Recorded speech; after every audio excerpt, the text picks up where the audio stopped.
स्वागत है दोस्तों आपके अपने YouTube चैनल मैथ्स 2021 में। चलिए शुरू करते हैं। दोस्तों आज हम बात करेंगे भारत पर अरबों के आक्रमण के बारे में, जिसकी जानकारी हमें अली अहमद द्वारा रचित रचनामा से प्राप्त होती है। दोस्तों कोई भी युद्ध बिना कारण के नहीं होता, तो चलिए बात करते हैं उस कारण के बारे में। दोस्तों उन दिनों इस्लाम धर्म में एक पद हुआ करता था खलीफा, और उस समय अरब देश के खलीफा वालिद थे। खलीफा के पास धार्मिक एवं राजनीतिक दोनों शक्तियां हुआ करती थी, इसलिए शासन व्यवस्था सुचारू रूप से चलाने के लिए उन्होंने अल-हज्जाज को अपना गवर्नर नियुक्त किया था, और अल-हज्जाज का ही सेनापति एवं दामाद मोहम्मद बिन कासिम था। उसमें व्यापार अरब से भारत एवं श्रीलंका तक जलमार्ग से हुआ करता था। हालांकि भारत में प्रवेश करने के लिए 4 मार्ग उपलब्ध थे, जिसमें से 3 स्थल मार्ग एवं 1 जल मार्ग था। हालांकि व्यापार जल मार्ग के द्वारा ही होता था ज़्यादातर। दोस्तों एक बार की बात है, जब अरब देश के व्यापारियों का एक जहाजी बेड़ा जल मार्ग से होते हुए भारत के देवल बंदरगाह से होता हुआ श्रीलंका गया, और वापस लौटते समय श्रीलंका के राजा ने खलीफा के लिए कुछ उपहार दिए, जो देवल बंदरगाह के समीप कुछ समुद्री डाकुओं द्वारा लूट लिया गया। जब इसकी सूचना गवर्नर अल-हज्जाज को मिलती है तो वह क्रोधित होता है और सबसे पहले सिंध क्षेत्र के शासक दाहिर को संदेश भिजवाता है, क्योंकि देवल बंदरगाह का जो क्षेत्र था वह राजा दाहिर के अंतर्गत आता था। संदेश भिजवाने के क्रम में वह उनसे कहता है कि आप समुद्री डाकुओं पर कार्रवाई कीजिए, लेकिन दाहिर ने साफ इनकार करते हुए कहा कि उन समुद्री डाकुओं पर मेरा कोई नियंत्रण नहीं है। तो मजबूर होकर अल-हज्जाज ने 709 ईस्वी में अपनी सेना की एक छोटी टुकड़ी उबैदुल्लाह के नेतृत्व में आक्रमण के लिए देवल बंदरगाह की तरफ भेज देता है, लेकिन उबैदुल्लाह पराजित होता है और मारा जाता है।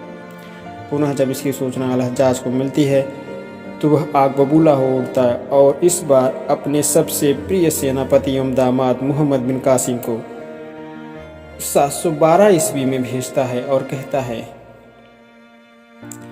जाकर के अपनी इस अपमान का बदला लो और अपने लूटे गए धन को वापस ले आओ। वह देवल बंदरगाह पहुंचता है और पूरे बंदरगाह को तहस नहस कर देता है और खूब मनमाने ढंग से लूटपाट करता है।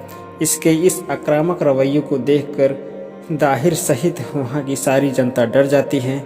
युद्ध स्थल से दूर जाकर रावर किले में शासक दाहिर मोहम्मद बिन कासिम को घेरने का प्रयास करता है, लेकिन वह असफल होता है। फलस्वरूप युद्ध में वह मारा जाता है। उसकी मृत्यु के बाद उसकी पत्नी लाड़ी बाई ने युद्ध की कमान संभाली। वह भी कासिम के सामने ज़्यादा देर तक टिक नहीं सकी।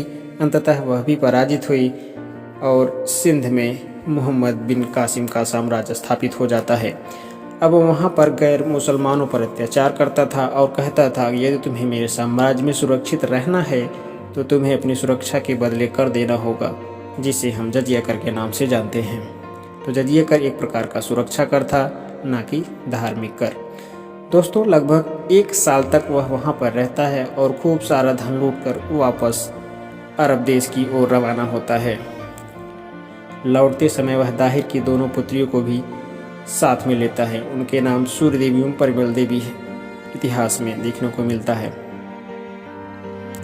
परंतु जब वह अरब देश वापस पहुँचता है तो देखता है कि खलीफा वालिद अब खलीफा नहीं रहे। उसके स्थान पर वहाँ पे नए खलीफा सुलेमान बन जाते हैं। जब खलीफा वालिद नहीं रहे तो गवर्नर नहीं रहे, और गवर्नर अल-हज्जाज नहीं रहे, तो इसका मतलब ये हुआ मोहम्मद बिन कासिम भी अब सेनापति के पद पर नहीं रहा। तो यहाँ पर मोहम्मद बिन कासिम राजनीतिक फ़ायदे के लिए यह सोचता है कि किसी तरीके से नवीन खलीफा सुलेमान का कृपा पात्र बना जाए। तो इस क्रम में वह अपने साथ दाहिर की दोनों पुत्रियों सूर्य देवी और परिमल देवी को खलीफा सुलेमान को उपहार के तौर पर सौंपता है। दाहिर की दोनों पुत्रियां बहुत चालाक रहती हैं। वह सुलेमान से कहती हैं कि इन्होंने मुझे आपको सौंपने से पहले ही मेरे सतीत्व को नष्ट कर दिया है। यह सुनकर सुलेमान बहुत क्रोधित होता है और मोहम्मद बिन कासिम की हत्या कर देता है। इस प्रकार मोहम्मद बिन कासिम के जीवन का अंत होता है। अब बात करते हैं मोहम्मद बिन कासिम के द्वारा भारत पर किए गए आक्रमण के परिणामों के बारे में। उसके आक्रमण के परिणाम स्वरूप तुर्की आक्रमणकारियों का मनोबल बढ़ गया, जिससे वे भविष्य में भारत पर आक्रमण करने की योजना बनाने लगे। इसके अगले भाग में हम इन्हीं तुर्क आक्रमणकारियों के बारे में देखेंगे। तब तक के लिए नमस्कार, जय हिंद।